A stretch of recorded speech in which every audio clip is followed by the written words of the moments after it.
Anxiety can be a trap. It can make you feel stuck for a long time. Whether it's a knot in your stomach, tension through your muscles, your heart's racing, it can really make you feel like you can't move forward with your life and can't manage day to day. Are there ways, though, that you can manage your anxiety in everyday examples?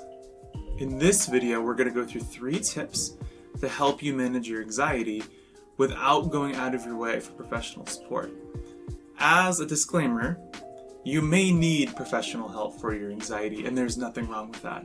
These are just 3 simple tips to help you manage and address things until you can get to the support you need.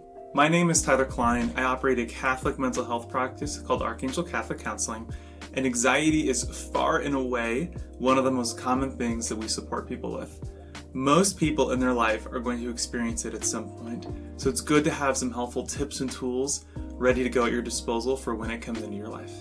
Tip number 1 is for when you are overthinking and over-worrying. So this is to journal. Now, lots of people journal. This is nothing new. The key is to write it in a way that disassociates you from the experience. So don't say, I'm anxious. Say, I'm experiencing feelings of anxiety. Or, I am tense. I have a knot in my stomach. Say, I'm experiencing tension. I'm experiencing a knot in my stomach.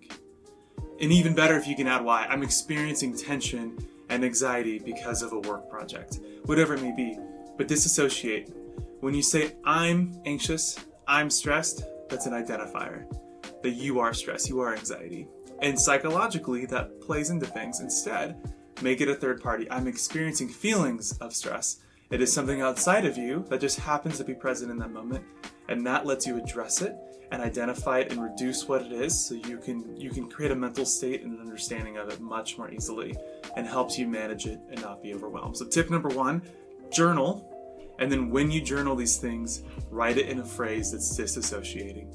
Tip number 2 is for social anxiety, in particular when you're going to some sort of event or a group gathering. Instead of focusing on all the interactions and the talking and the people and the friends you're going to try to make or the friends you're going to see, focus on an action you can do. For example, if you go to a dinner party and there's food or hors d'oeuvres or some kind of like appetizer, focus on just making sure there's always food. Making sure you've asked, hey, do you want to try some of these? Hey, can I grab you a drink? Do something, almost kind of a waiter mentality, but that focuses you on the action. And while you're there, you're going to be rubbing elbows with people, you're going to be talking, you're going to be socializing. But it makes the focus an activity, an action, and not all the people you're struggling with. And you could extend that to be all kinds of things, right? But pick an action into whatever situation you're going into and make that your thing. And focus on just doing that periodically and reduce the pressure, reduce the stress on talking, on socializing, and on yourself.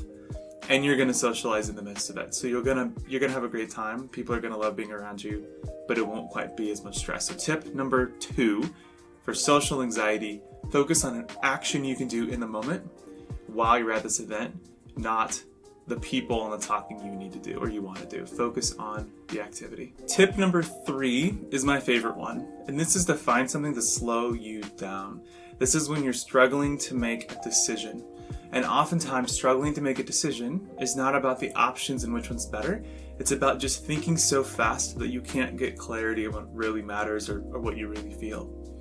So when you're struggling with decision making and that's becoming a kind of a cycle of anxiety, find something to slow you down. It could be stepping outside, looking at a tree and just examining its bark.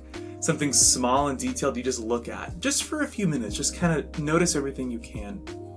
And when you take a break, and you slow your mind down, you'll find that coming back makes the decision much clearer and much easier. So tip number 3, when you're struggling to make decisions, find an activity, even if it's only for a few moments, that slows you down, and make a point of that. As a Catholic, you deserve good mental health. You have the right to it.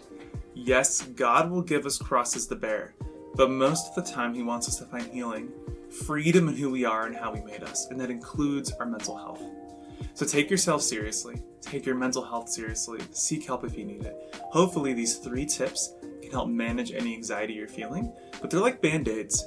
If you need the hospital, if you need more professional help. There's nothing wrong with that. Seek it out, and maybe these just help you along. They kind of slow the bleeding until you get there. Or maybe you just had a scrape, and these are just all you need, and that's fine too.